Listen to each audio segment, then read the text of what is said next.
Incredible how quickly they disappear. There's the 1, that's number 4, and then number 5 off to the left, just to keep you guys updated as to where they all are. I cannot stress how fortunate we've been with their decided route this morning along our northern boundary for quite some time now. Sure, Mike in Florida and Wicked Ann, you'd like to know which bird was calling whilst the lions were hunting the buffalo. It sounded like a distant zebra calling. Whew, I wish I could remember. The only call that I think you could confuse with a zebra calling is maybe a hornbill in the distance. Yellow-billed hornbill maybe, even the red-billed hornbill. Both are fairly zebra-like calls, or it would have possibly been a zebra. I just find it hard to believe that you would have heard a zebra over, before I would have pointed it out. It would have been something that would have caught my attention. My situational awareness should have captured that. But possibly you did hear it. I don't know, maybe the excitement caused me to overlook that. I'm going to play a hornbill now. That may... We've been having the most wonderful lion sighting. That's great stuff. I'm sad they haven't killed, but they will no doubt stalk again. Here is a kudu eating a buffalo thorn tree, and in the background you might just be able to see the flicking tails of a herd of impala. She's quite confiding. Normally they do sort of disappear quite quickly, but things are very calm out here at the moment. We've come to the far western side of Djuma, just hoping perhaps to pick up some tracks of a female leopard. Shadow, we haven't seen her for a long time.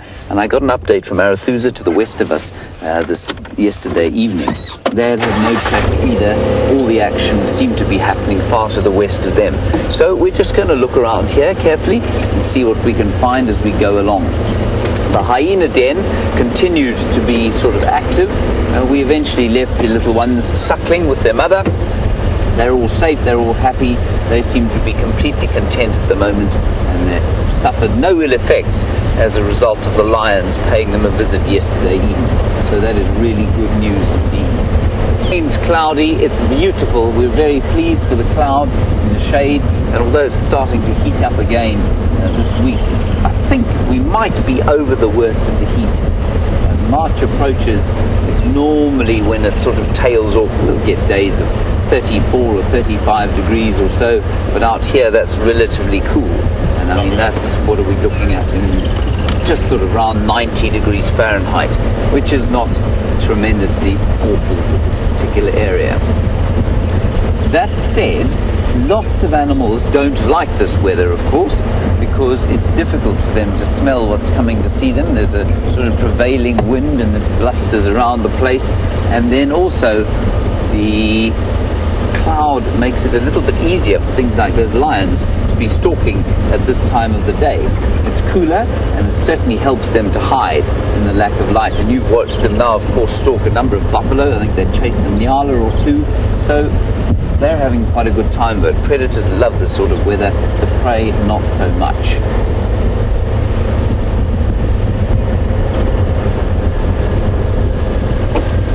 Now here's a very hottest summer in recorded history, which when you consider that records have been kept for the last 112 years, that is an exceptionally difficult thing for all the biota out here to deal with.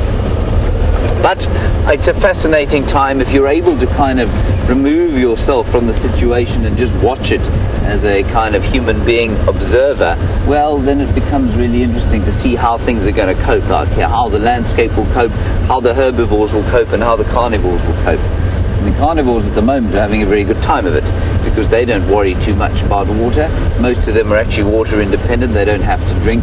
And as the herbivores weaken, their prey weakens, so it will be easier for them to feed. That will reach a tipping point, of course, and once the herbivore numbers drop below a certain level, and once the amount of fat that they have, because they will be now using all their fat reserves, they'll get skinnier and skinnier. It will mean that the amount of food and the amount of nutrition that they provide to the carnivores will start to dip slowly. So it's all going to be rather interesting. To remain, of course, totally neutral in a situation like this, especially if animals start to die off, is almost completely impossible. And while we pretend to be observers in the wilderness, we are far more participants than we care to admit most of the time, even if it is an emotional participation as opposed to a physical one. Anyway, that's the drought, Steve Lyons. I think it's an interesting time of year, and if you're a new viewer, which I think you are, it's very good that you have joined at this time, because I think it's going to be an interesting one, if slightly distressing. And we're going to get a lot of questions. If this drought does continue, there's going to be a lot of question from our viewers about why we don't feed the animals, why we don't bring in water, how can we allow the suffering to occur. And those are valid questions. And the basic answer to them would be, well, we try to have as little effect as possible. We try and let nature take its course. And that can be a very painful thing sometimes. It will remain to be seen what happens over the coming months. The earth is full of surprises. We get very different rain regimes. Maybe we'll just have a wet winter. We just don't know what's going to happen. I'm just going to show you a viewpoint over here.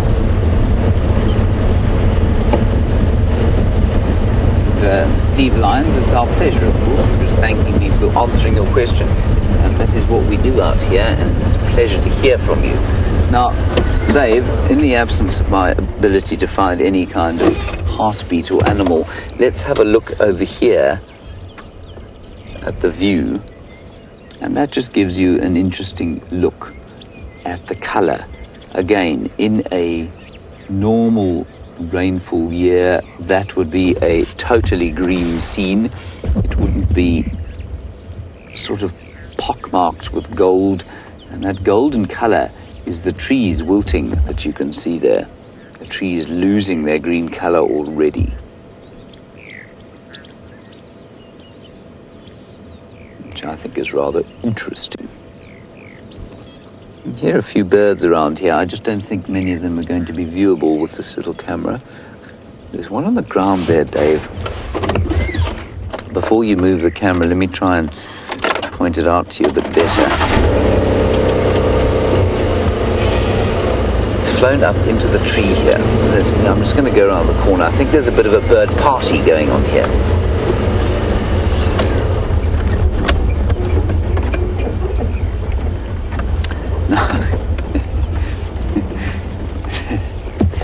Dave, can you see the stick on the ground here? You can see this first scraggly bush in front of us. And there's a stick there. It's just flown off, obviously. I think it's a grey-headed sparrow, but there are a number of seed-eating birds around here. I can hear some canaries calling. There's some waxbills calling.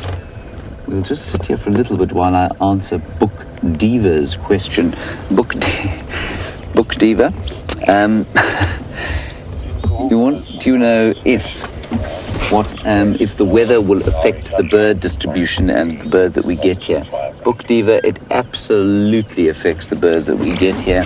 And I was just saying, I'm going to move on because I think these little seed eaters are a bit difficult to find with the camera. Book Diva, it makes it very difficult for the birds, and we've certainly had far fewer breeding birds. I think almost no weavers this year have built nests and bred here. I mean, there have been some breeding birds, certainly. I mean, Scott found a red-breasted swallow's nest just 2 days ago, which is astonishing. We've had lilac-breasted rollers breeding, and we've had hornbills breeding, but I think there's been much less breeding than normal. All right, sorry, we're going back to the lions. I think they're about to leave.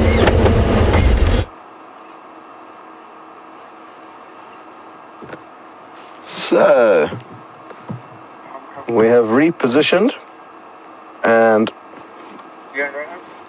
one of the lioness did get up. I thought she was going to come and rub herself up affectionately to another Pride member, but she just flopped herself down alone. It appears like they may have finished their activities for the morning. I hope I'm wrong, but judging by their behavior and judging by statistics of this Pride and past experiences, I feel like they may take a snooze here for the rest of the day. Of course, there is a chance that some prey may stumble upon them, and that would be a sure way of changing their behavior.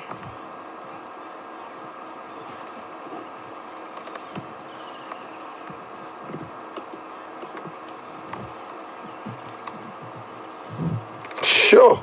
Well, Billy Joe, you have just made my day, and probably VM's as well. Yep, getting a thumbs up from VM.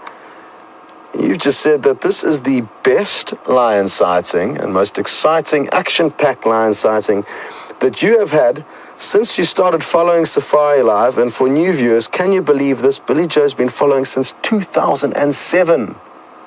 And that is absolutely awesome. That's a year before I even became a safari guide. And I'm so happy that we were lucky enough to stumble across this Pride when we did and share these special moments. And on top of that, Billy Joe, the ladies in FC have just made a little bit of a special presentation of the Nkuhuma Lioness and some of the highlights of this morning of them playing. I wish I was getting to watch this with you guys now, but I'm going to have to watch this when I get back to camp. But enjoy.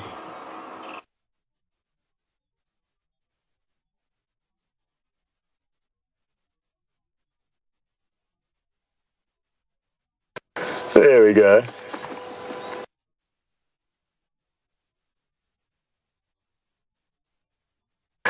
Yay!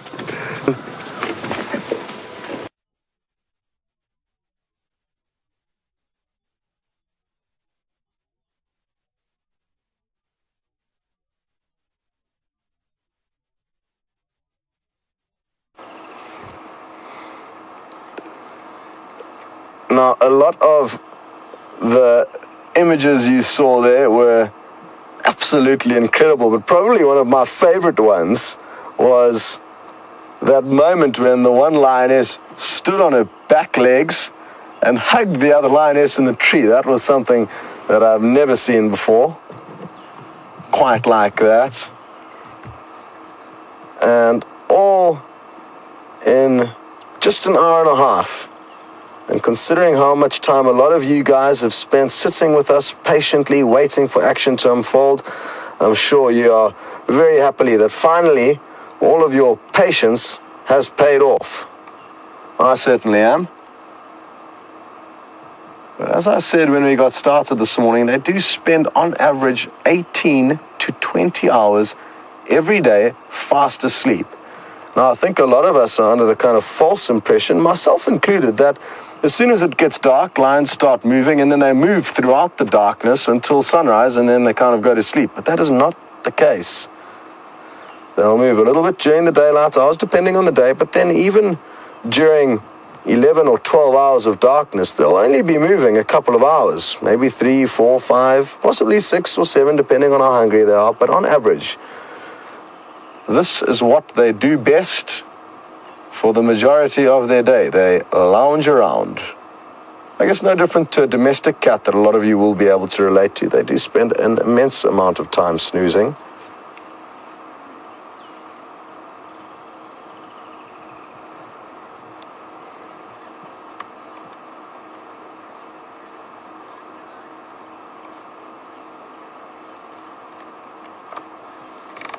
And I guess that's one of the things that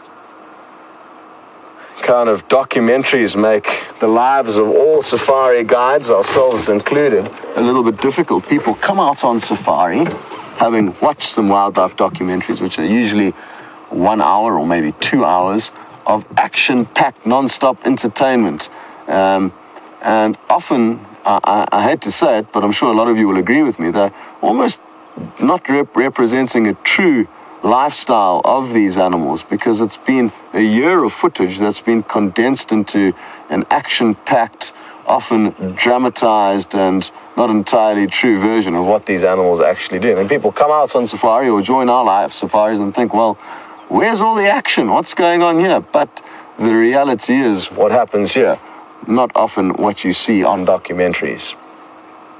Natasha, you're interested to know how, when tracking lions, you know which direction they're going in. Well, it's quite simple. Their back pad is almost triangular, you could say, in shape, and the four toes leave a depression in the front of the track indicating which way they're moving in. So obviously it's not an easy thing to do, and their direction of movement will chop and change, as it has this morning, through varying degrees of bush. Let's see if we can't get a little bit of affection here as the one lioness comes to join the rest of the pride.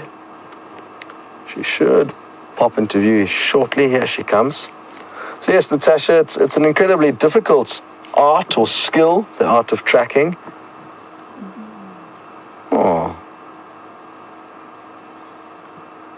She wasn't interested in too much affection then. This looks like it's amber eyes. And who knows, maybe she's going to rally her troops for one final hunt. No, it looks like she's looking to get comfortable. She just let off a groan of contentment there as she collapsed to the ground.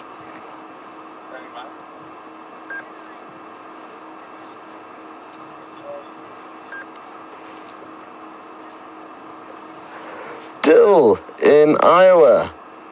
You are interested to know if lions will drool in the anticipation of a tasty meal, just as dogs will.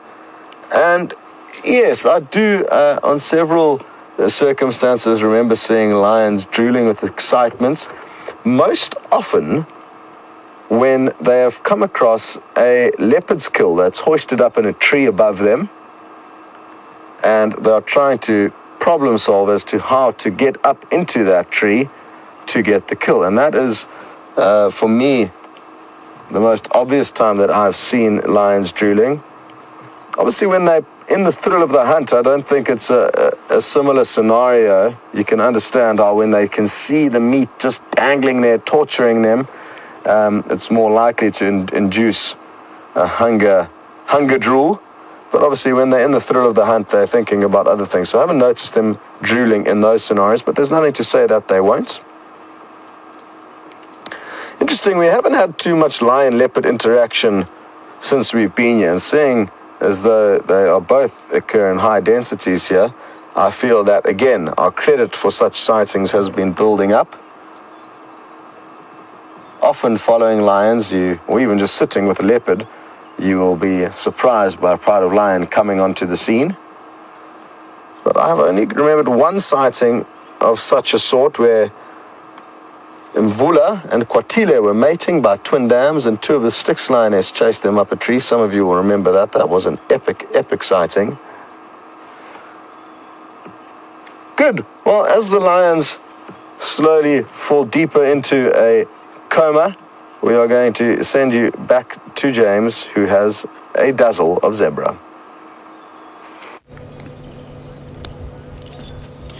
So I think we're in probably viewing some of the sad herd that lost one of their number to the lions 2 nights ago. And the Nkuhumas, of course, who you've been watching most of the morning, they took out a hapless foal around about this area two afternoons ago, and I wonder if it isn't from the same herd that we're looking at now. Well, just two of them at the moment. And the zebras seem to spend quite a lot of time in this particular area.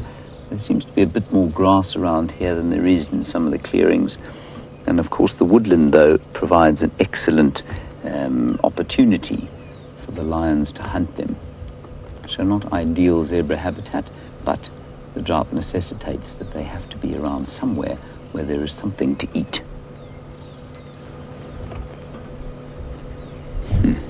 And they're quite confiding, these ones. They're normally a little bit skittish, definitely watching us quite carefully. I think that's a young stallion.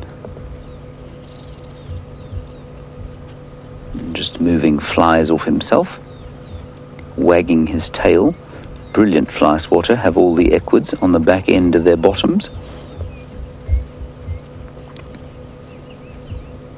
It's always so interesting to me to note how unexpressive their faces are, but they still manage to give you some kind of indication of their emotional state. I'm just going to roll forward here. And unlike primates, of course, which are able to move their facial muscles, us especially, I mean, we're particularly good at moving our facial muscles. It's how we draw our social cues from each other. And then if you look at the carnivores, they're a bit less than us, but they can certainly do it. If you think of a dog pulling its teeth back in order to indicate aggression, a cat might do the same sort of thing when it's growling. The herbivores only have their ears, really. They can't really move their lips. It's only their ears that indicate their mood. Just listen to that. Isn't that beautiful? That's called the black-crowned chagra. Just stunning. Right, on a totally different subject, Dr. Debbie, and a very good subject, of course, how will the drought affect tourism? Dr. Debbie, it really does depend on, how things look. So it's a difficult one to answer. If the drought really gets bad, of course, what's going to happen is that the lodges are going to run out of water. They're simply not going to be able to function. They are quite water intensive, and frankly, to call some of them ecotourism destinations is a little bit, it's to be kind to them. Eco implies some kind of conservation mindedness, but of course a lot of these luxury lodges consume vast amounts of water, and when that water runs out, there is simply nothing you can do. So there have been situations where camps have had to close down until the aquifers and underground water supplies have replenished themselves. So that's one of the possible consequences. The other consequence, of course, is going to be that this is going to become a difficult landscape to look at. It's going to become denuded of grass. The trees, of course, are going to wilt. The animals are going to get thin, and it's not going to look like the normal wilderness paradise that it does. That, of course, is going to make tourists think twice about coming here now. They'll probably defer their travels. So, Dr. Debbie, I think all in all, I'm afraid I think it's going to have a negative effect on tourism. And tourism, of course, is a massively, massively important part of conservation efforts out here. It's what pays for this land to remain under wildlife and not some other kind of damaging land use. So yes, unfortunately, I think it will affect us negatively. Of course, on the upside, South Africa's exchange rate with the rest of the world is particularly good at the moment. So if you're an English person or you're operating in euro or dollars, this is still a pretty cheap destination to come.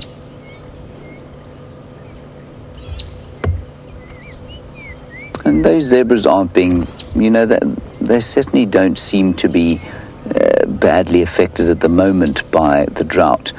And as we look at the bird that was sitting on the other one, it's called an oxpecker. Susie R., you wanted to know what it was. It's called a red-billed oxpecker, and it's eating away at the ticks and other ectoparasites. But if we look at the zebra, I think he looks in pretty good condition. His mane is still standing up straight. That's always an indication with zebra if they're not feeling good. Their manes will lie down as the fat reserves get eaten up, and then the mane falls down on the neck. He looks pretty fat. Zebra always look pretty fat.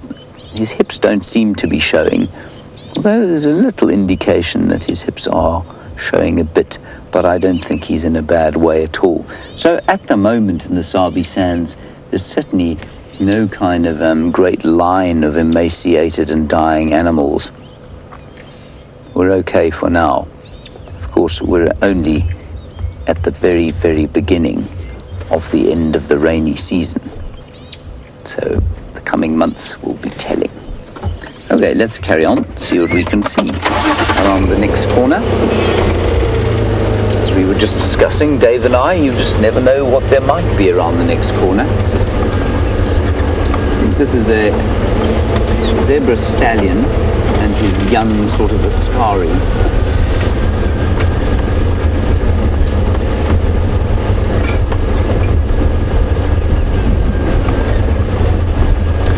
Hello, Sand Blaster. You're worried about the rhino in the drought, and especially given their sort of threatened status at the moment.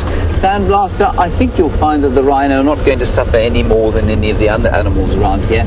You say you've read that they need water. Yes, they do, but so do the elephants, so do the buffalo, so do the impala, so do the zebra. And so in the Sabi Sands, for example, I think they'll be fine. You know, there's lots of water around. In the Kruger area, they may struggle a bit. They're not particularly good at migrating, and they're built squat, so they're not built to move long distances, but I think they're going to be affected far less than, say, the warthogs, which really don't have the ability to migrate very far at all. And so I think they'll be okay. I mean, for now, I don't think they're going to be any worse affected than any of the other animals, but time will tell. It's the grazing, really, that's going to be the limiting factor, I think. I don't believe that the water in the Sabi Sands is ever going to be a limiting factor for these animals unless the drought gets truly, truly severe. It's the grazing that's starting to run out, and that's going to affect animals, I think, more than the water at the moment. That's not the same, of course, further east of us, though, where there is much less artificial water. No leopard tracks, I'm afraid. I'm beginning to wonder if Shadow still exists at all. Or perhaps, maybe, and I mean, I really haven't heard anything about this, maybe she's cosseted herself away in Hoffman's to the south of us, where maybe she's got a little den. And perhaps there will be some little leopards fairly soon. That would be very exciting. Likewise, Karula's tracks I haven't seen for the last few days. That either means she's absconded or she's concentrating in an area. Look at that beautiful roller picture. Or she's concentrating in an area where she's not being disturbed. Look at that. Isn't that beautiful? Oh, that's for our new viewers. He's one of our most common birds, actually, and he's called the lilac-breasted roller. And unusually, for such a colourful bird, both male and female are exactly the same colour. Isn't he magnificent? They tell me there are up to 7 colours on a lilac-breasted roller. I'm going to leave you to try and count them. In fact, why don't you do that? Quickly count the colours that you can see and tweet them through to us. Hashtag Safari Live, questions at WildEarthTV, or on YouTube chat. 7 colours, tell me what they are. I think I've tried to count them once. I'm not sure I ever got near 7. Take a screenshot if you like. And then, while this bird, of course, is now looking on the ground for little insects and grasshoppers and things to try and eat, and already on the ground, Dave, is a red-billed hornbill. And the red-billed hornbill is digging in amongst the dung of impala, looking for termites probably that are eating the dung, and other insects. There will probably be some grubs buried under the ground here. I was reading about feeding in birds the other day, and although that beak looks like a sort of dead appendage, there are actually some very fine nerve endings on the end of it, and it's a tremendously complex organ. And a hornbill, if you watch it carefully, is able to spike that beak down at a great speed and pick up individual ants. And the only way to do that, of course, is if it is tremendously sensitive, and the brain power and nervous control and feeling in that beak are quite astonishing. And if you doubt me, next time you go past a traffic cone, steal it, take it home with you, attach it to your face, and see how easy it is to maneuver your way around without bashing it on the wall. Or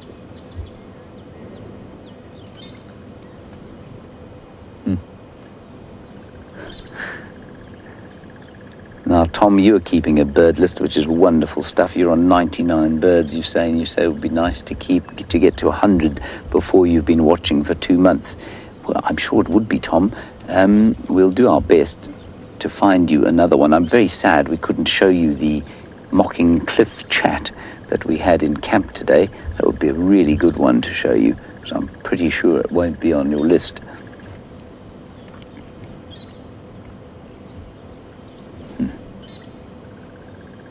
Beautiful red-billed hornbill, that. Okay, let's move on from here.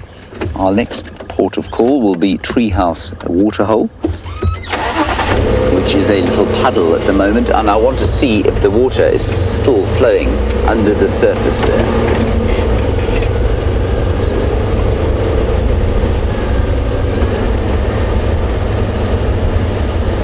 Now, Miss Lynn, a very nice question about changing coats and colours with the seasons.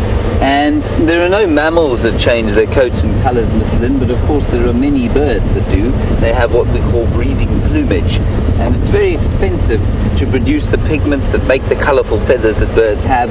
And so a lot of them have evolved the ability, especially those that are sexually dimorphic, in other words, where the males are the colourful ones, where they will lose that colour going into the winter time when they're not breeding. The yellow weavers are a very good example, the southern masked weaver and the village weaver that we get here. They will go very drab during the winter season, and likewise a lot of the other little birds like the widers, they'll lose their tails and go completely sort of dull brown like the females during the winter season.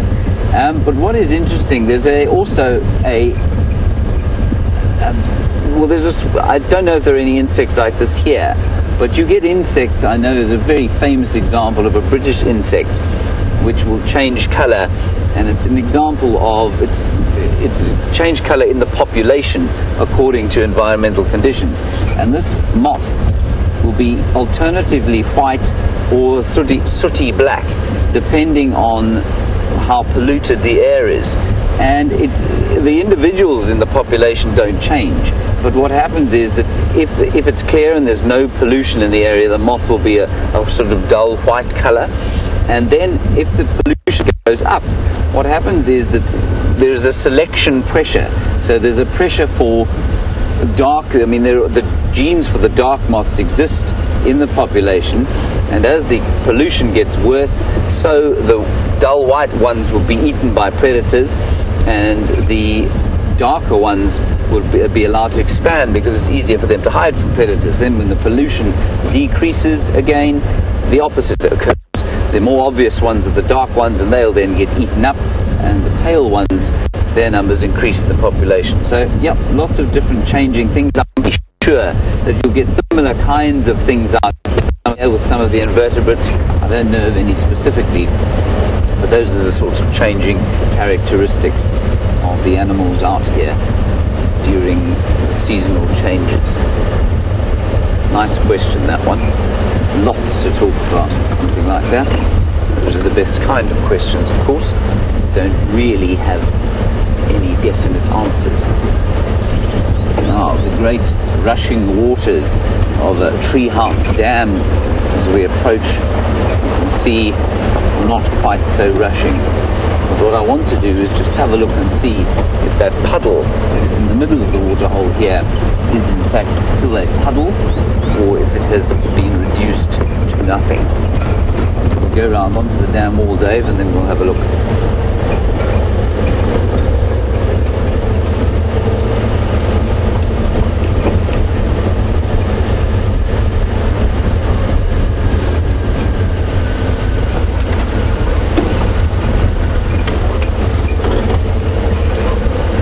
Okay, now, Deborah and Monkey Man, you've come up with 7 colours for the lilac-breasted roller: white, black, lilac, blue, green, and I'm missing one, of course, orange, I think was the other one. I'm not sure it's got green, or it might sort of say 2 shades of yellow, at least 2 shades of blue. Now, in that hole there, Dave, is probably a little puddle. And that's born of some subsurface water flow here that the elephants felt with their feet as they walked along here during the beginning of this drought, and they dug themselves a hole there.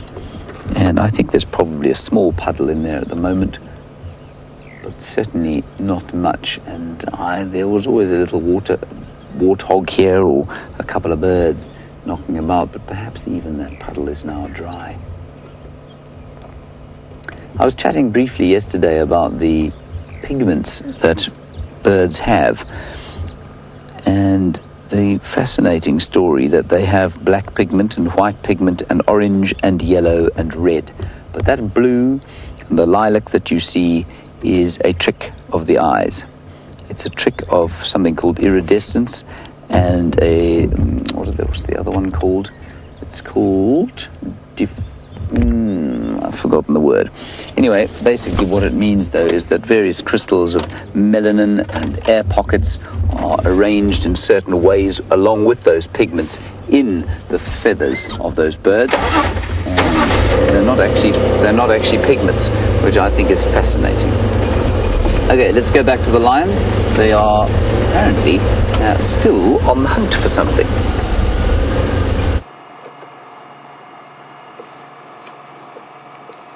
Now, I'm not feeling hugely optimistic about the situation here, but I thought I'd call you across just to give you an update. This individual has spotted some impala. You can see she's very, very focused. The other 4 members of the pride are completely oblivious to the impala's presence. There we go. But there is a chance that she could cause them to change their mood. The problem is that there's a fairly large, relatively open gap between the lion and the impala. And the impala are currently about 100 meters away in that direction she's looking in. I don't think we can get you a visual of the impala for a number of reasons. The bush is very thick, and we have got our antennas and all our equipment behind us. So we're just going to have to take our word for it. We thought we'd just give you a quick update. And it's interesting, you know, predators, even though they are opportunistic and they will take whatever opportunities they can get, they can also work out reality and risk opposed to reward. Is it worth the effort and energy to try and catch these impala, which they know are difficult prey to catch? They're a far distance off. They may do the maths and think, you know what, I don't think it's going to be worth our effort this time, and I'm guessing that's what's going to happen. I hope I'm wrong.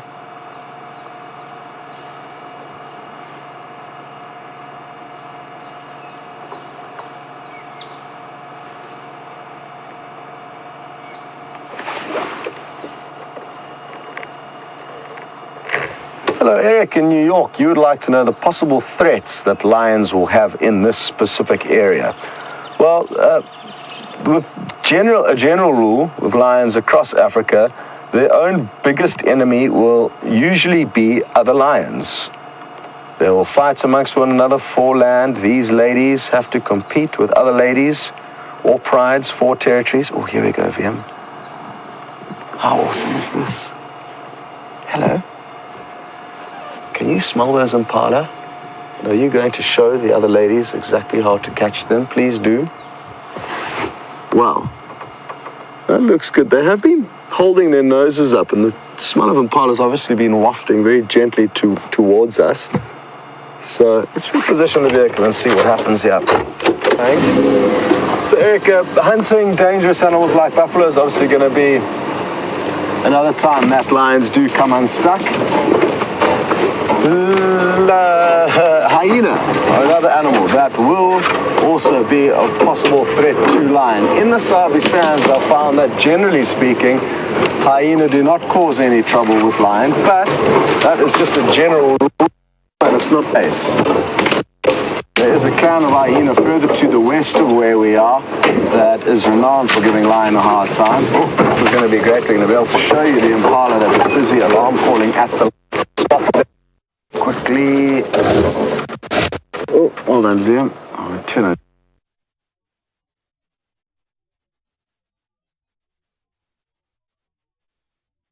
Needs to level off the camera quickly here. You can see it's looking straight at the lion. And you'll hear it snort. A very short, sharp nasal snort.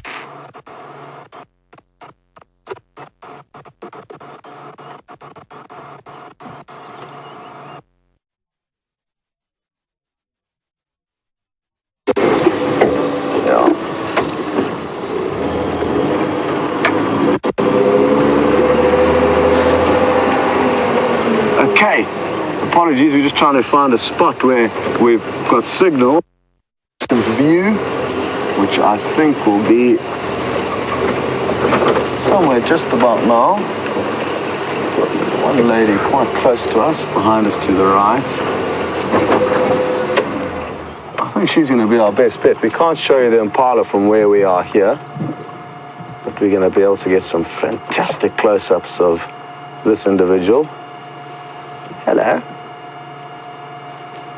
So, these two lionesses couldn't resist the smell of impala that was wafting towards them, but like I said, it was just too open, too much ground to cover, and the impala with absolute ease managed to spot them. They've had no need to actually even run away, the impala. They feel so confident that they are happy to stay right here, keep an eye on this threat, rather than fleeing into the unknown.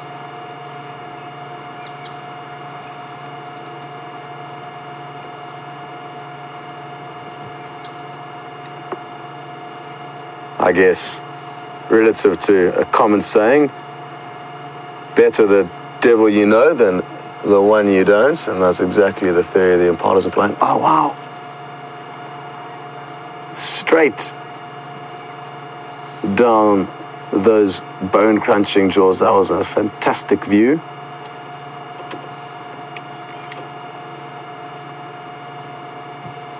Hello to Draw in Berlin, and you are wondering if I ever have the urge to lean out as the lions walk just meters past our vehicle and try and touch them.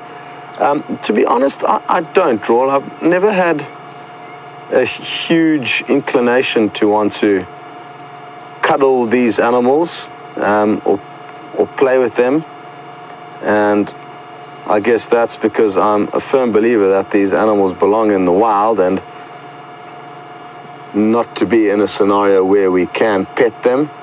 I'm get enough animal attention from animals that have been domesticated, and I'm content playing with dogs and domestic cats.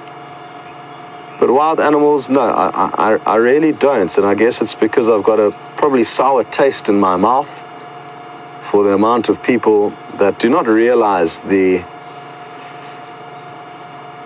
kind of negatives, and again, this is just my opinion of having wild animals in captivity. It is necessary up to a point. I'm not saying that that is not the case, but for humans to go and to be able to cuddle baby wild animals, for me, is merely a money-making racket. It has got nothing to do with the well-being of those animals. Again, don't be confused. I understand there are necessities for zoos. Again, even then, you get good zoos and bad zoos, but I do not mind a good zoo. We're not going to go into the finer details, but again, I do not feel that at any point in time it's a requirement for money to be made off the petting of animals, and that's what's, I guess, caused my brain to not think in that light.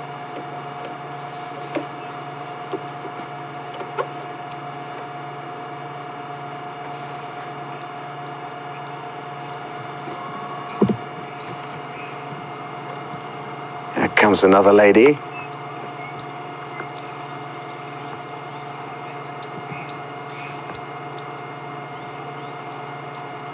Hey, Walt R. Buck. Good to have you with us. And you would like to know, oh, another big yawn. Look at that.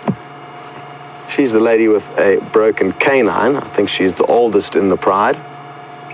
Walt R. Buck, you would like to know a little bit more about the discussion we had last night regarding the front paws or the front hooves of actually any animals, front feet of any four-legged animals being bigger than the rear. And it's quite simple. The biggest, heaviest portion of the animal's body, a four-legged animal's body, is always at the front. That's where most of the organs are, the head, the shoulders, wow. And therefore, bigger support is needed. That's why they have the bigger feet in the front, and not the back. It would kind of be inverted. It would be, you would be inside out if your back feet were bigger than your front feet. For a four-legged animal, you would look very clumsy, I guess. It just makes more sense in terms of the anatomy and the job required of those paws. Oh, just meters past VM. too close to even film.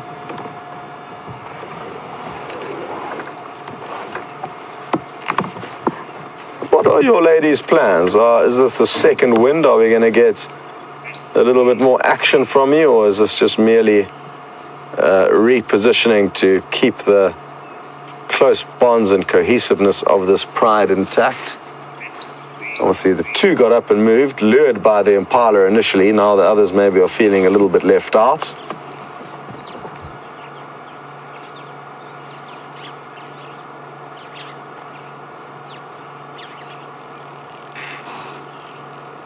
The fifth and final member is making her way here. I just want to see if I can't roll forward a tiny bit to find a little gap of where this impala is. Can you see it through there, VM? Yeah, it is. Let me just keep creeping forward. There it is. Morning, for you still with England? No, I overcooked it. Yeah, Let's hope we still have signal in the next gap. Oh. You would have got a glimpse of the impala, who's still standing exactly where it was. Oh, there we go. Well done, VM. That is a little tiny window of opportunity to keep an eye on what's going on there. And this is where the lion are right here. And that, in terms of distance between the lion and the impala, is probably, I would say, 70, 80 meters. And it just goes to show that impala and a lot of prey animals will back themselves once they know that the predators are around, unless, of course, they are very, very close. And when I'm saying very, very close, 20 or 30 meters, the impalas would probably not hang around. But again, just to further emphasize how quick the prey are and how well adapted they are at escaping, an animal that hunts on its own like a leopard would need to be 5, maximum 10 meters away before its prey, before it lunges. Otherwise, the prey is just simply too quick for it. Obviously, lion have got the benefits of being able to encompass their prey. So if they do a good job of encircling them or encompassing them, one lion could charge out early just to kind of flush the prey towards the other pride members. So they don't have to be as stealthy as leopard. But still, they've got their work cut out for them, these lion. Not an easy business to bring down their prey. Let's see if we can't get into another spot.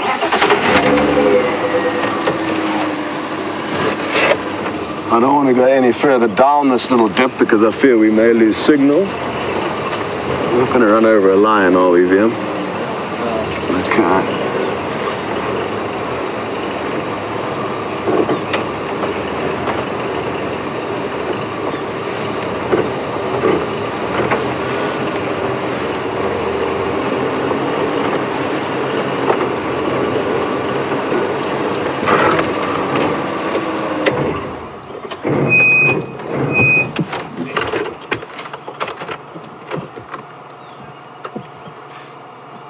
Hello to Coldplay, and very happy to have a famous band joining us on safari this morning. I hope everything's going well, and let us know when next you're on tour in South Africa. Coldplay, you would like to know why Junior, the young male lion, has left the pride, and whether this is normal. It's absolutely normal. If anything, it's imperative, it's important that young male lions that are born to any pride, as Junior was, move off and go and spread their seed elsewhere once they have passed the grueling gauntlets of being a young male lion trying to establish his own territory. It takes at least 2 or 3 years after a young male lion has generally left its pride. At around 2.5 to 3 years of age would be your average age that a young male would often be chased away by his fathers or by a new coalition of males that has come through. In this case, it was the latter as opposed to the fathers having to chase them away. The fathers were chased away by a coalition before they even had time to chase away their son, who was getting to that age. He was showing sexual curiosity with his mothers and sisters, which you don't want for inbreeding purposes. So it's not uncommon cold play. What was unfortunate for Junior is that he was alone. He was a single boy, and unlike the Birmingham boys who had brothers and cousins of similar ages that they could all join up together and leave simultaneously and form a strong team of 5 males, that's not always the case. So you could say Junior was unfortunate, but according to the speculations that he is still alive and has been seen in the Kruger Park not too far from here, I'm told he is with another young male, if I'm not mistaken. So he could have already found another friend to join forces with, and obviously, even though it's just one male that he's joined up with, it's better than being alone. But he does have his odds cut out for him. And that's the way Mother Nature ensures that populations stay intact. Not every young male lion that reaches adulthood is destined to be a dominant male of an area. Only the strongest and, in some cases, luckiest males will get to be dominant. It's not like kind of the lives of humans. Well, I guess it can be related to the lives of humans. Not every human will be fortunate enough to get married and have kids, although it's a lot easier for us to fulfill that role than it is, I guess, for lions living in the wild. But that's merely because we don't have the same competition as we did when we were more wild animals than we are now. But it's not every animal's privilege to be able to mate and be dominant. It's the same for the herbivores as well as the predators.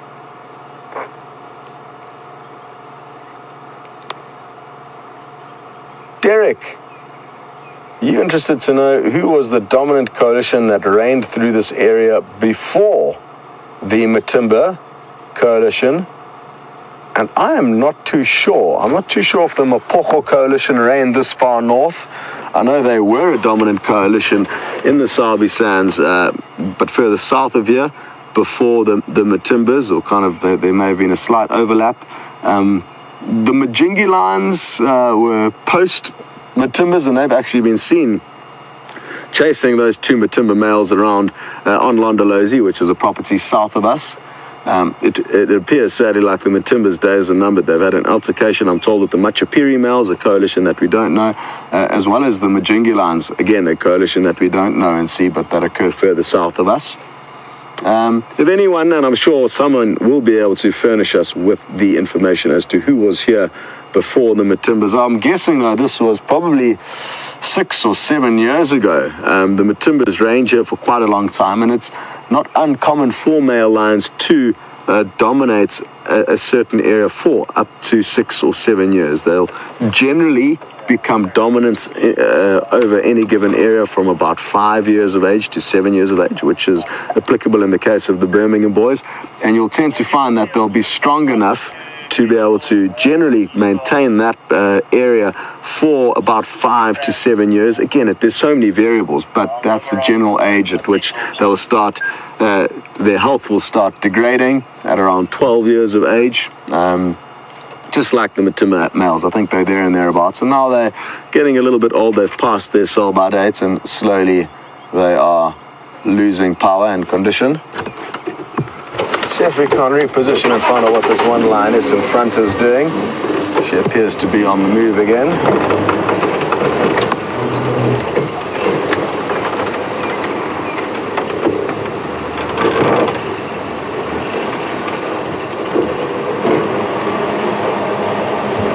The impala have finally moved off.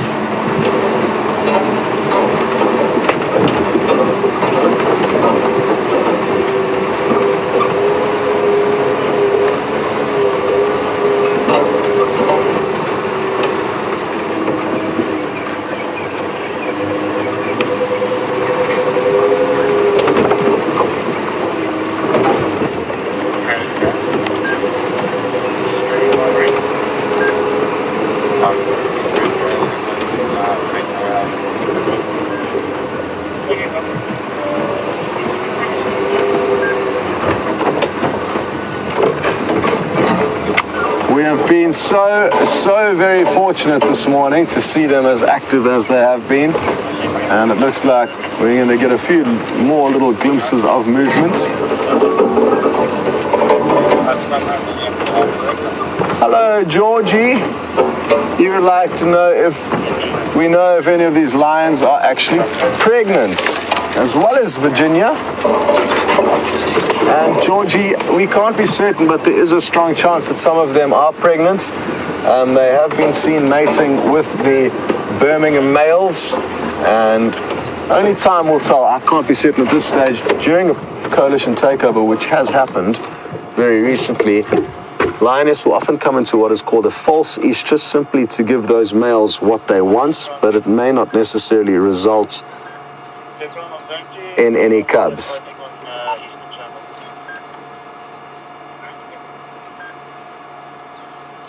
So hard to be certain, but I would not be surprised if any of them are in fact pregnant. So anytime in the next few months, after a 3-month gestation period, we may just get lucky. And isn't this great, right in front of the vehicle?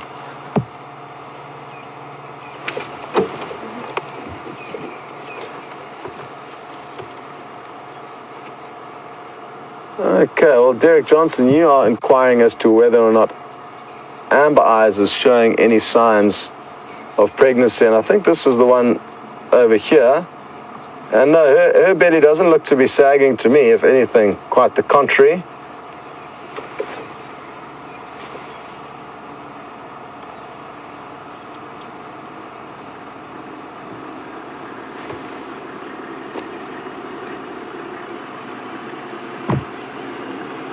I love it when they scratch their claws like that. She's even chewing on a branch at the same time. She's brushing her teeth and having a manicure all at the same time.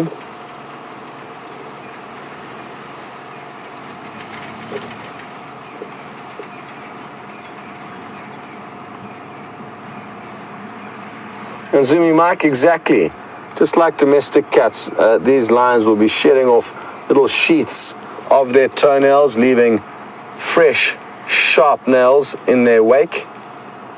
And that is why they'll continually try and maintain their sharp claws for good reason. They use them to latch onto their fast-moving prey.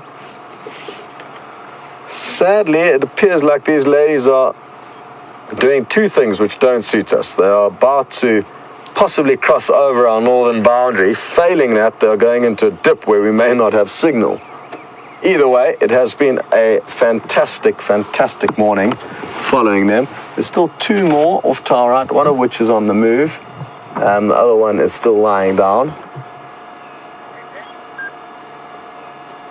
Now, of course, and unless, of course, we are lucky and there's a breeding herd of buffalo somewhere nearby or some blind warthogs, I don't think we're going to be seeing too much action from these ladies. But who knows, maybe they can hear something or smell something that we are unaware of. Brian in Philadelphia, thank you so much for letting us know what happened a little bit earlier.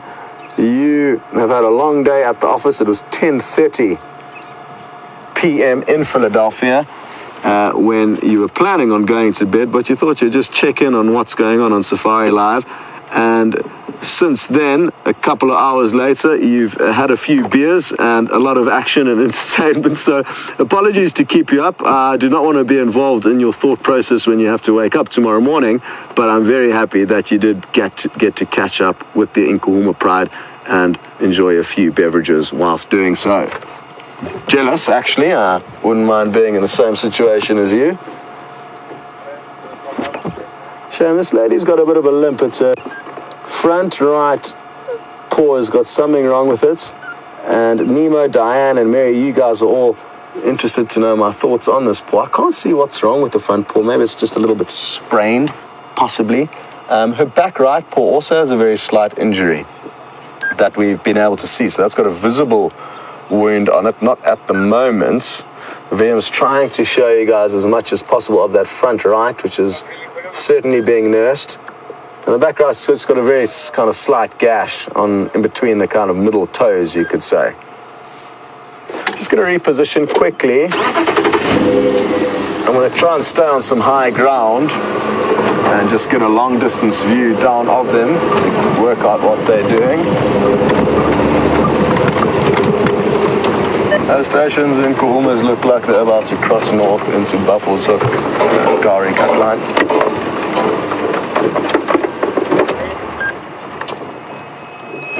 Oh, there's a whole host of impala further up ahead there. That's exactly where they are crossing. It's Torchwood, yeah, thank you. Right at the top of that next crest, VM. There's a whole bunch of impala there. Morning, Gari cut line, Buffalo's Hook cut line. Okay, thank you very much. So who knows, maybe, just maybe we're in luck and maybe they're going to pursue this potential prey up ahead. It seems to be a large herd of impala up there. And maybe the action isn't over. Maybe I spoke too soon. And again, there's a strong chance that the lion knew about those impala long before they could see them due to their very strong sense of smell and hearing.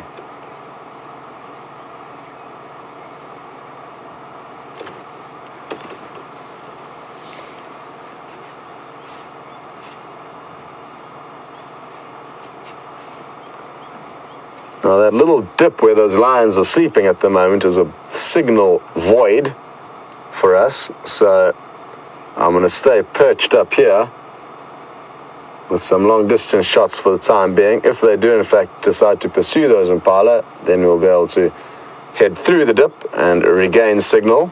But for now I think these are going to be our best possible views.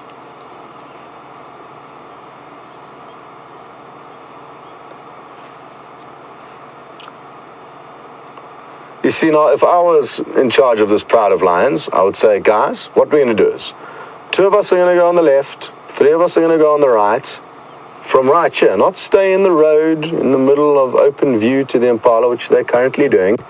And this again is just examples of how I feel that as wonderful as these predators are, they are not as tactically sound and strategic as people often give them credit for or make them out to be.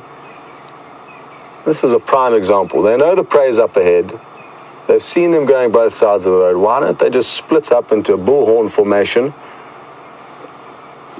and from a long way out try and encompass the prey and wreak havoc thereafter. At the moment, this one individual, and bless her for trying, is stalking up a barren open road.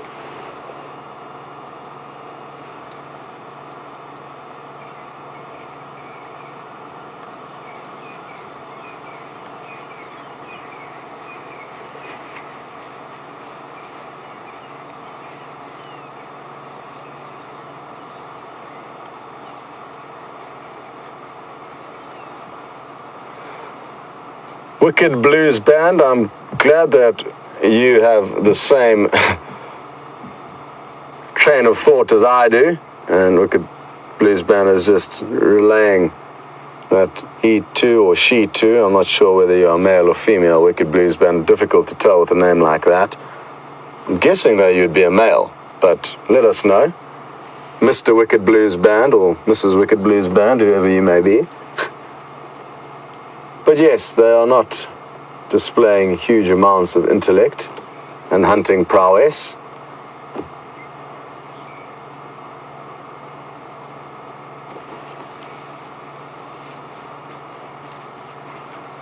All right, well, while we had a bit of a stalemate here with the Nkuhuma ladies, we're going to send you over to James to see what he's up to. We stopped here, everyone, just to have a look at a duiker. You see it there, Dave? It's that antelope through there on this path. There's a little duiker who thinks we can't see her.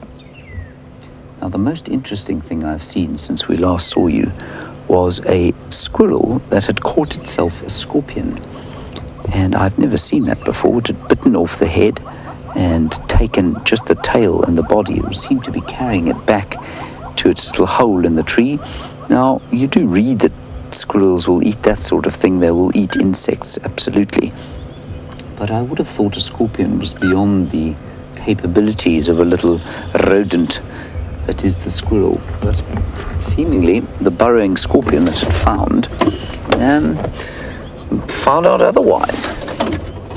Otherwise, we have failed to find any tracks of leopards, no elephants at this stage, but lots of little things we've seen. A couple of nyala, a couple of steenbok, a little steenbok lamb at one stage that ran off into the bushes.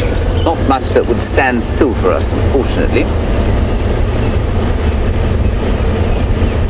And we're now making our way down through the central regions of Djuma to see if we can't pick up, again, maybe tracks of Karula this time.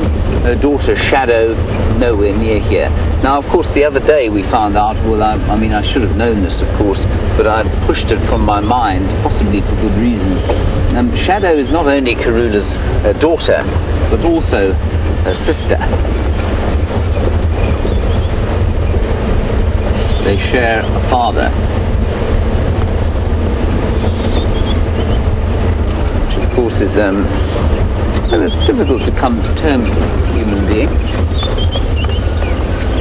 Just going to stop here. There's some bird activity, and I'm wondering if there are not a few alarm calls. David, just have a look here. There's a spider.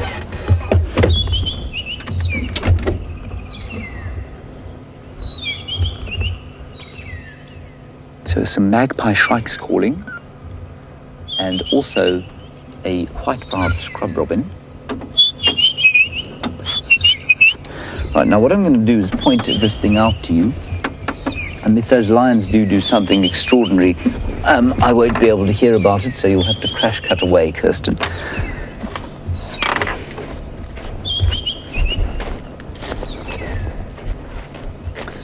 Dave, can you still hear me?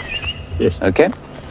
So here's the golden orb-web spider, and very few of them around at this time of the year. Well, normally lots of them. Normally they're hanging from every branch, and that's because there's rain around, and they like the rain, and they like the insects that come with the rain. But at the moment, very few of them. Now, the reason I want to stop at this one specifically, if you look at my finger, David, coming down onto the web here, there is the male. You see him? So that's the male golden orb-web spider, and I think, no, he's still alive, and his consort is this much larger female here. There she is. I'm just touching her on the hand, see? And... James, female again, please. The female again. There's the female, the big one. Right. Now, the female is obviously much more vast than the male, and that results in his being eaten, of course, once they have, done what they had to do. His function is over, and she will often eat him. And the other thing I wanted to show you here is this thing. It's a collection of exoskeletons of her ex-prey, and that, of course, is to try and stop the birds. We think she collects it there, because if a bird comes flying along here, it's not going to see the silk, and that's to try and stop them getting tangled up here, breaking up the web. I thought I heard some bushes cracking, but I don't think I did. Lots of bird activity at the moment. And the only other thing that is really interesting is how strong this is. This is the strongest natural substance known to man. It is stronger than steel of the same width. So you can see that in front of my face there. Well, I've just broken off a piece, that's okay. Let me just bring it across. There, can you see it at all, Dave? Sorry, no, James. It's so skinny. That substance strung between my hands Gotcha, thanks. is stronger than steel of the same tension. Now, they are trying to farm golden orb-web spiders in order to make them so that they can harvest that kind of amazingly strong substance or silk. Right, that is the golden orb-web spider. Not nearly as many of them as there would be at this time of year in a wet year. Of course, this is a great distress to many safari goers, because if you're not used to having a giant spider land in your face, it can be indeed very disconcerting. And many of the time that I've had a tracker sitting on the front of the vehicle in fits of hysteria, while I have tried to calm down the guest in the back who is paid handsomely for the privilege of coming on safari and found herself with a face full of golden orb-web spider. Or indeed his face full with a golden orb-web spider. It can be a very disconcerting experience, and they're of course totally harmless. Apparently can give a little bit of a bite if they are seriously distressed, but it's totally harmless. Dave, you can try it. There's a squirrel in this, not this first tree, the next one along. You got it. No, he's moving away. No, he's gone. Sorry about that. I really threw Dave under the bus there, but very little has managed to sit still for us today. Anyway, it's all right. It means everything's healthy and moving around. Ooh. Look.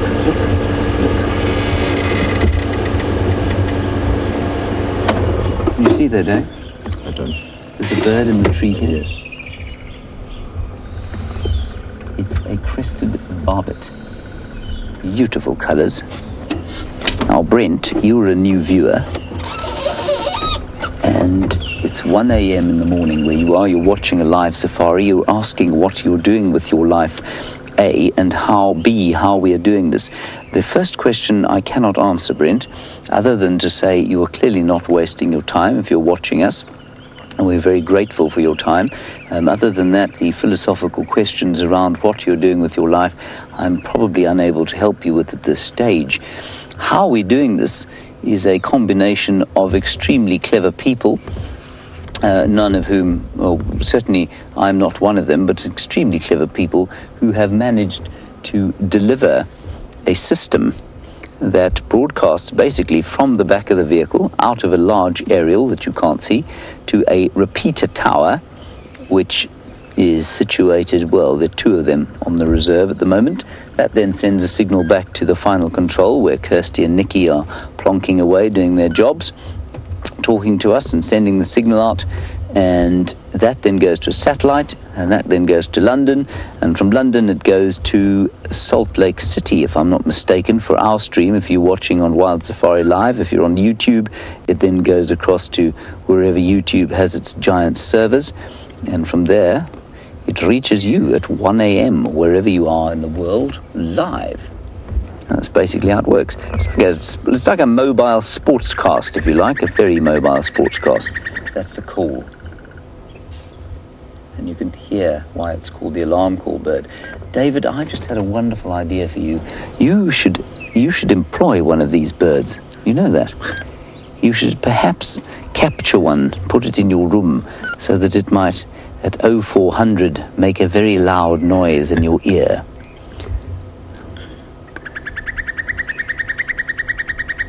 There we go. David struggles at the morning sometimes, everyone. Yeah, interesting one, yes.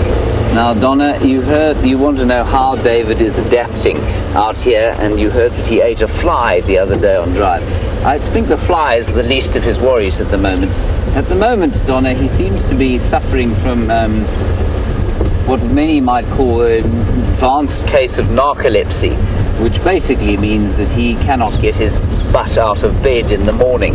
And oftentimes do we hear his alarm call singing gently to him. He's from Cape Town, you see, so he's got a very... Oh, you're from Johannesburg? Hey, have you spent time in Cape Town? Yeah, you see, it softened him up a bit. And what happens is that his alarm plays him a very gentle song in the morning. It doesn't make a very loud noise like the crested barbet. And so he just sleeps through it, sort of thing, and then we all get on the vehicles and everyone's forgotten about him because he's quite a quiet fellow. He doesn't sort of throw his weight around the camp, and so we don't notice until we're trying to take safari, and then we hear the gentle snoring and the gentle singing of his alarm call.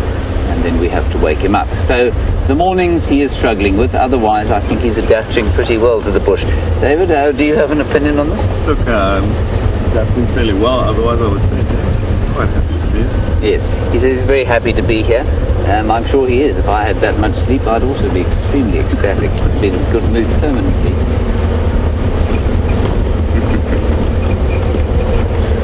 All right, back to the lions with Scott. I think they're probably about to leave the reserve.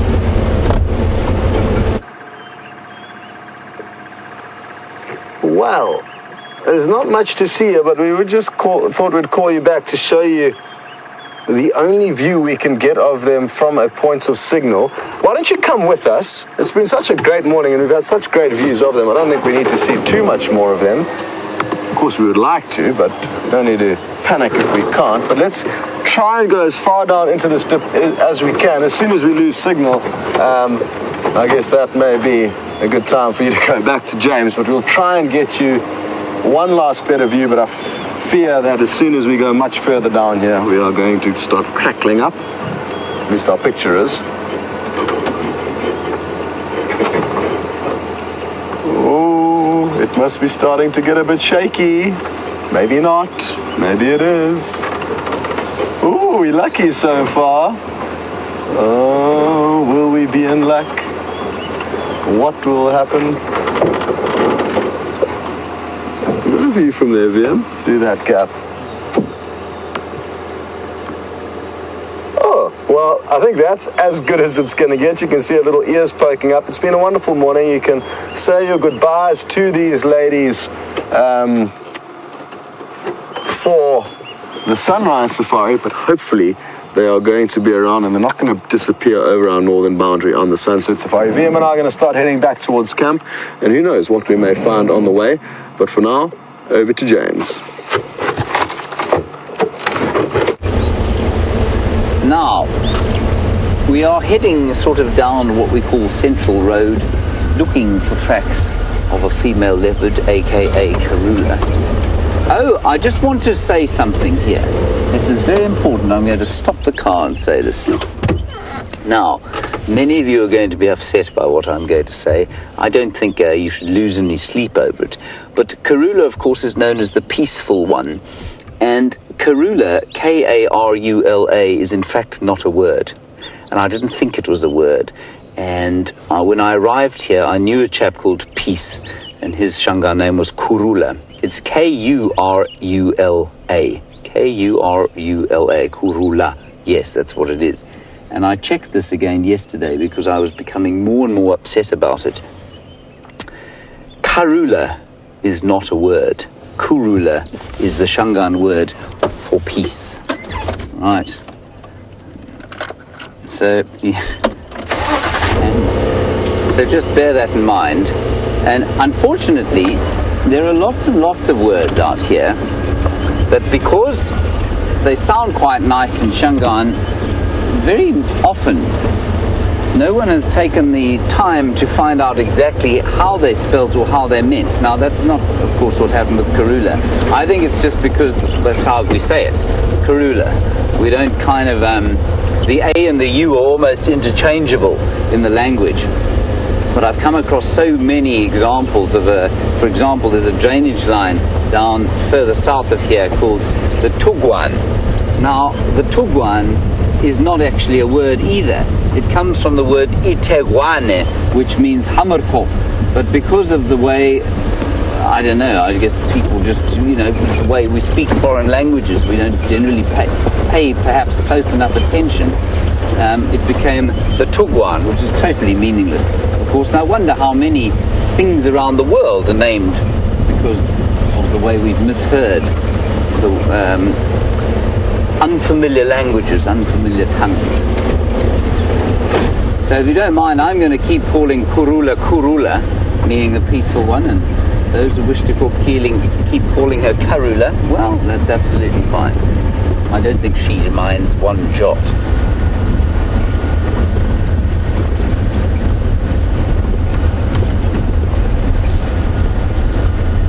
This is where she had her original den, and there's definitely nothing else there now.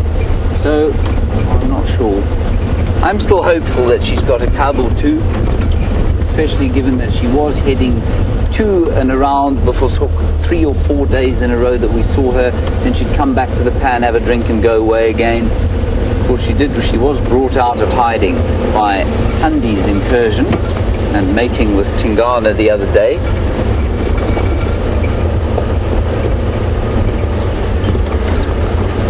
But other than that, she's been fairly thin on the ground, which is not a bad thing. It's a buffalo dung through here, and there, of course, used to be a pan system, and we're going to rattle on and prattle on about the drought for ad nauseum for the next little while. And if we drive through here, this is the kind of place where in summer natural water gathers. So there's a dry stream running through here, and in years of flood, of course, that will flow very briefly. But along the banks you have these pans, and in the pans there's a lot of clay, and the clay, of course, will hold water. So you get these wallows where water would normally stand at this time of the year. And so you wouldn't need any artificial water in a year of normal rainfall, because there would be standing water just in all these little pans. You'd often find a buffalo here, or a little sound of warthogs, perhaps an elephant bull throwing mud on himself on a hot day. But now they're all dry. And it's simply because the rain has not come to fill them.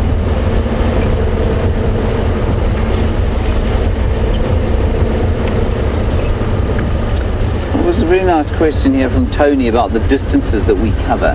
Tony, you want to know how many on average we drive. It's so variable that an average is almost a meaningless kind of statistic for the distances that we drive. So I've driven a great distance today, and that's simply because I haven't found anything of great note, and so we've just kept going and going. You'll probably find that I've driven in miles about 20 kilometers or so, probably about 12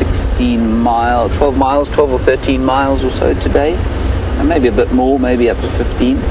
And Scott, I think you would have driven distance-wise less than half of that, and that's just because he's obviously been following those lines for the course of the morning.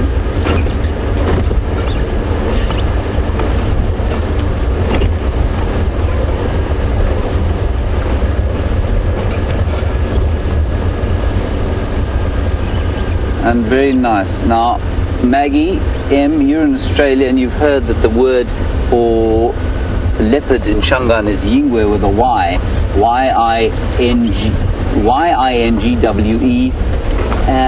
not Ingwe, I-N-G-W-E. You'll probably find actually in Shangaan that the word is neither. It's probably N-G-W-E, Ngwe. And if you say there is a leopard, you would say Yingwe. There it is, Yingwe. And that's why I think people think that it is called... Sorry, there's a little nest above us here. I don't think there's anything in it. Right above your head there, Dave. But there are lots and lots of mispronounced words, and it is actually a real bugbear of mine, especially in an area like this where we're surrounded by Shangaan people, and there's no excuse for people not knowing the local word. And in fact, from Australia or wherever you are in the world, of course you're not surrounded by it, but I think it's just disrespectful to be in a local area like this and mispronounce words. Okay, we're going to hand you back to Scott now to close the show, because it has been the Scott Dyson and Nkuhuma show today. Wonderful stuff. So often we have lions doing nothing, and today they put on a marvelous show. So big thanks to all of you for the brief time I've spent with you. It's been wonderful chatting. Thank you, David. Thank you for getting out of bed today. It was much appreciated. It would have been difficult for me to go out on my own and film myself. And big thanks to Kirsty and Nikki in the final control. We'll hand you back to Scott and the Nkuhumas, and I will catch up with you this afternoon. Bye-bye.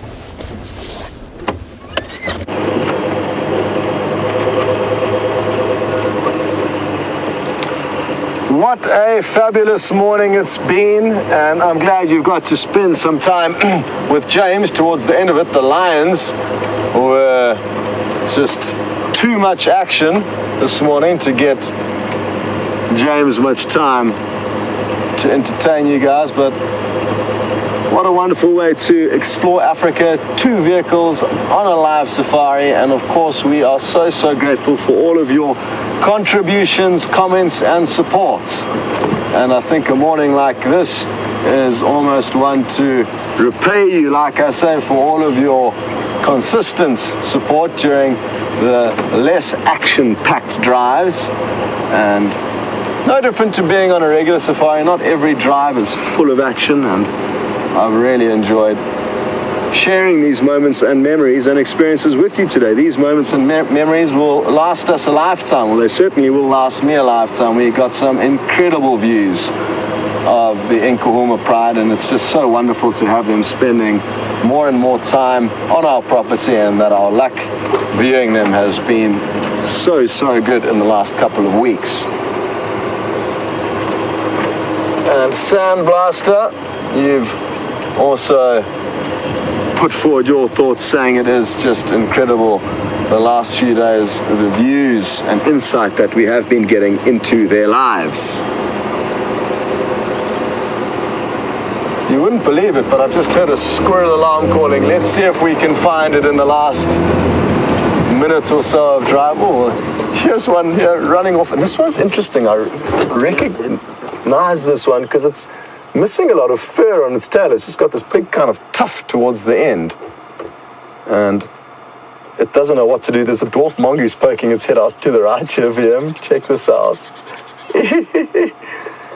Awesome. The squirrel's alarming a little bit further ahead though. This one wasn't the one that's alarming. We are just going to slightly extend the safari until we find out exactly what it is. Who knows, maybe it's a leopard, but I'm guessing it's a bird of prey. Possibly a snake.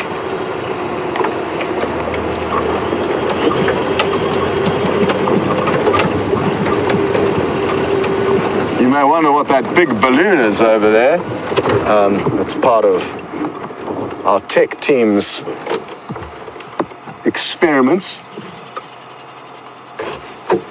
Squirrels are still up ahead, trying to pinpoint where they are. It's difficult having one ear blocked with an earpiece to work out where exactly sound is coming from. Can be tricky. I'm hoping we're going to find you guys a snake, but it's possibly just a bird of prey. Where on earth are you? Oh, there's 2 that are alarming, which is what's making our lives difficult. And the fact that they are alarm calling over wide distances mean I'm guessing they can all see the same predator from a distance, which means I'm guessing that it's a bird of prey. I'm not feeling confident that we are in fact going to find it, so I think we will. No, I can't leave you guys hanging. Let's finish this till the end. Let's find out where the squirrel is and at least get you a visual of it alarm calling. While we do that, I'd like to apologize to all of you who are missing the Djuma waterhole camera, which is a live feed, and we're having some tech difficulties with that, but the team is aware of it and doing everything they can to try and fix it.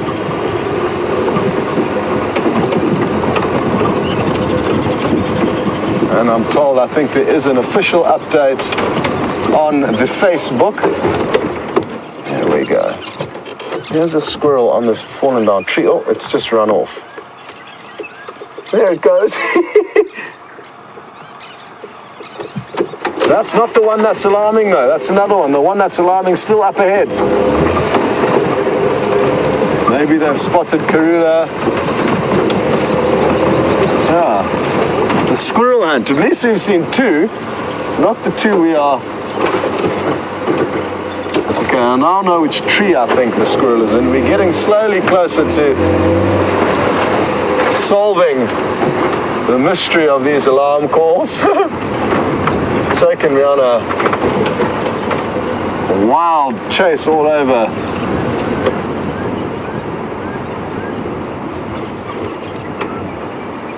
the general area. I thought the squirrel was coming along, calling from somewhere in this apple leaf tree.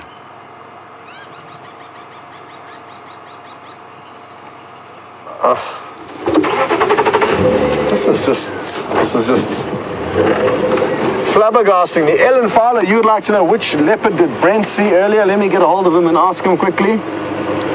Brent, trying to buy myself some time here to find the squirrels. Doing a terrible job at it. It's up ahead. I think it might be the ones using my hotel, my nesting box as accommodation.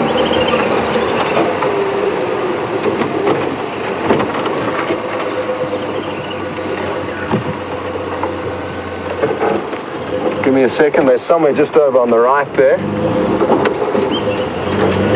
Brent.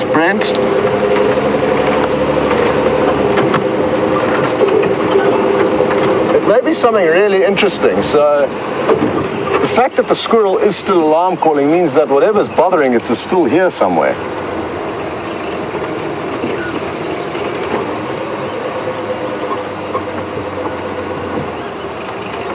The sound just keeps on sounding like it's ping-ponging. VM, am I going crazy? It sounds like the sound is there, then when we get to there, they call here.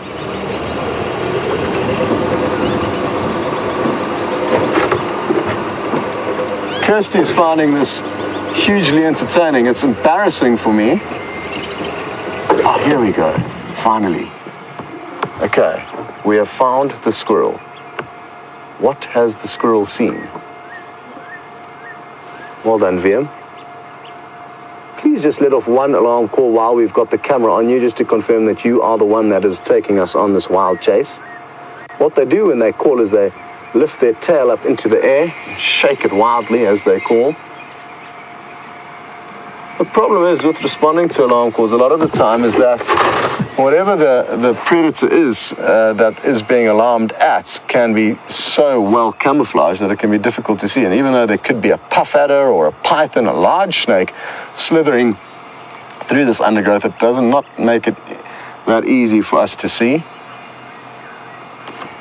The alarm calls are finished, and I think so has the sunrise safari. It's been wonderful finishing off on a little bit of a wild chase with you guys at the end. So thank you very, very much. And look who it is. There goes James and Dave on their way back to camp. It's bacon and eggs for breakfast, so they're probably not going to stop and stick around. They're going to be making their way as quickly in that direction as possible.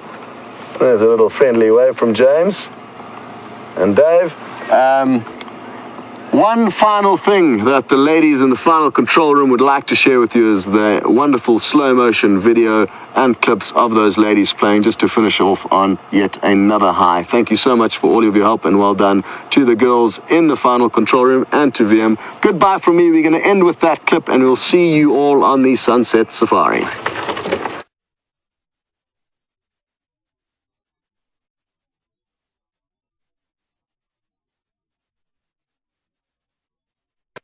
There we go.